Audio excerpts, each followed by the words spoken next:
This was the ideology of the man who was the first and founding president of the European Commission. Now, the authors of the book, my co-authors, Dr. Rath and Dr. Niedzwiecki,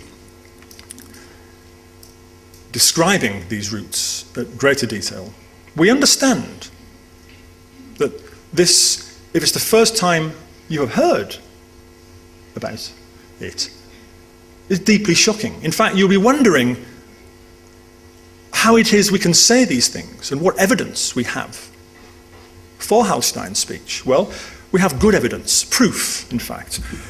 We managed to obtain a copy of Hallstein's handwritten notes for the speech. You hear one copy, one page reproduced here, the others are available on our website. But it's not just his handwritten notes that confirm this.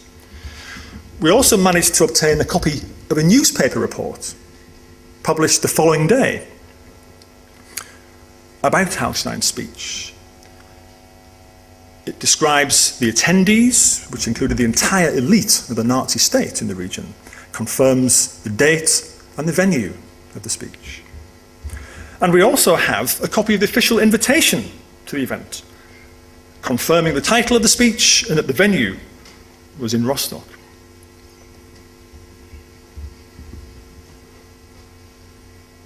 So ask yourself, how did a man with an ideology such as this come to be the founding president of the Brussels EU?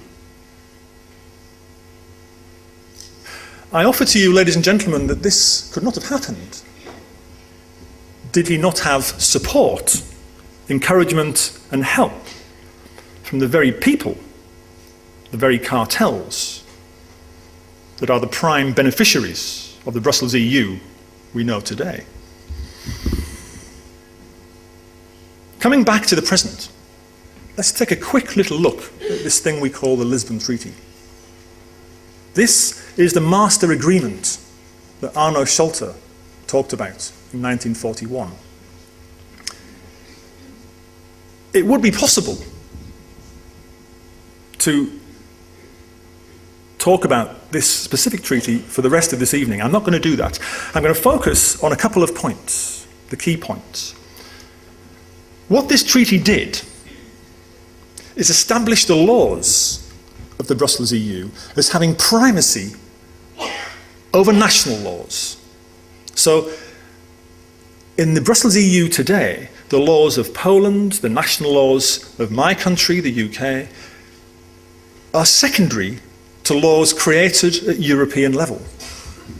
The treaty is divided into two parts. The first part is called the Treaty on European Union, and the second part is called the Treaty on the Functioning of the European Union.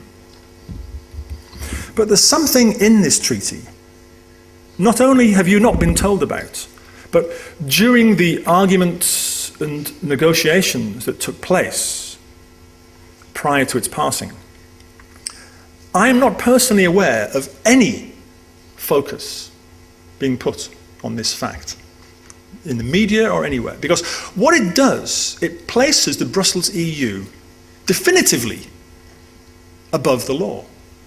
Because to all intents and purposes, one of the parts tagged on the end, after the end of these two treaties that I mentioned that make up the Lisbon Treaty, there's a bunch of things called protocols. And one of them, the protocol on the privileges and immunities of the European Union, makes the Brussels EU premises and buildings exempt from search. So no matter what crimes we, the people, might feel are taking place, being perpetrated from there, no search of the premises can ever be carried out. But not just that.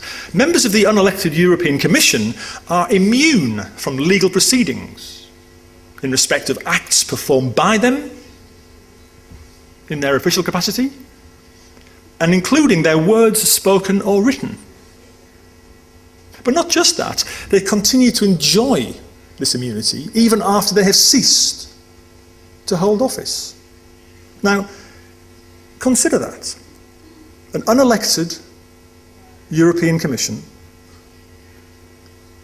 its premises and buildings are exempt from search, and its members are totally immune from prosecution in terms of acts performed by them in their official capacity. In any language, ladies and gentlemen, this is dictatorship. What else do we need? What evidence do we need other than that? Because think of this, when unelected leaders take control in other countries, in far-off lands, the Brussels EU is very quick to point its finger and call for free and fair elections to be held. Well, surely what's good enough for other countries ought to be good enough for the Brussels EU. But instead, what we have here now, today, in Europe, is an unelected presidential dictatorship.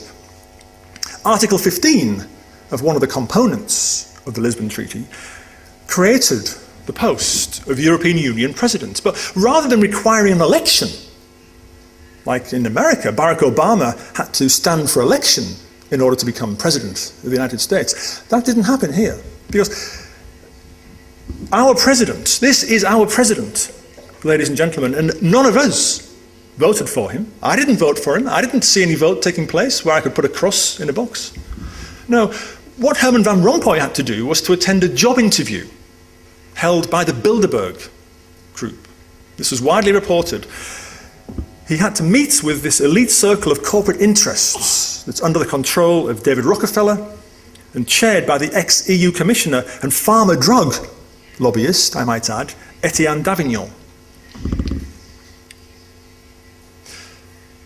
The battle for democracy in Europe has lasted for centuries. It should have been over a long time ago.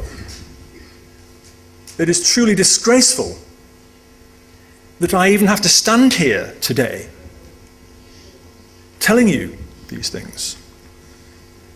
So next, we will look at one or two of the elements that you can help us with, support and participate in to help bring about positive change.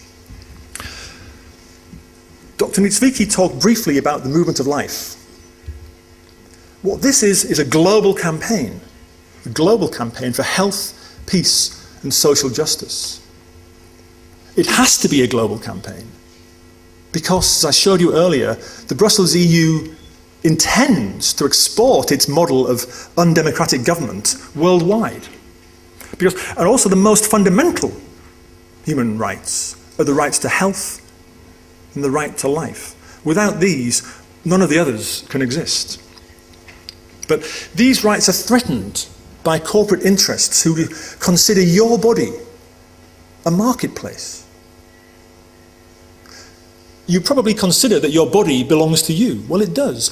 But to these people, to these members of this multinational cartel, your body simply represents a marketplace that it can use as an object for its drugs. These rights, the rights to health and life, will not be given to you voluntarily. You have to fight for them. It's not enough to understand this information yourself. With understanding comes the need, the requirement to pass it on.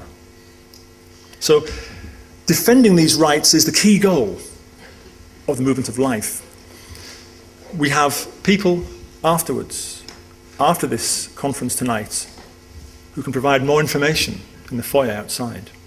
I urge you to come and get involved in this campaign.